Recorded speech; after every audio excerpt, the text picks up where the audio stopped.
Do you know how to check the fluid level for the cap tilt system in a truck? My name is Vitor and I'm going to show you. The cap tilt system plays a crucial role of providing easy access to the engine and other key components for maintenance.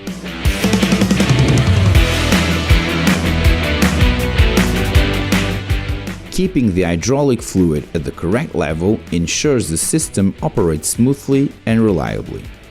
Today, we'll guide you through the steps to check the fluid level for your cap tilt system. Ensure your truck is parked on stable, level ground. Before you begin, make sure the engine is turned off and the cab is securely lowered. Locate the hydraulic fluid reservoir for the cap tilt system. In most trucks, you'll find this reservoir under the cab, often near the vehicle's front. It can be covered or partially hidden, so refer to your truck's manual for the exact location. Once located, use multi-spray to clean any dirt or debris around the reservoir cap to prevent contamination. This system relies on clean hydraulic fluid to function effectively.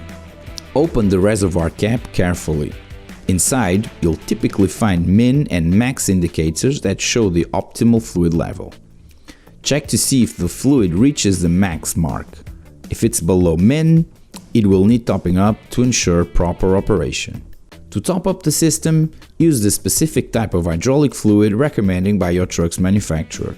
Slowly add fluid until it reaches just below the max level mark. Overfilling can cause pressure issues within the system, so it's crucial to add the fluid gradually. After topping up, securely replace the reservoir cap and clean up any spills. Proper maintenance of the cap tilt system fluid ensures smooth and reliable cap tilting for all your maintenance needs. Thank you for watching. For more tips on maintaining your truck and ensuring its optimal performance, don't forget to subscribe to Valvoline channel.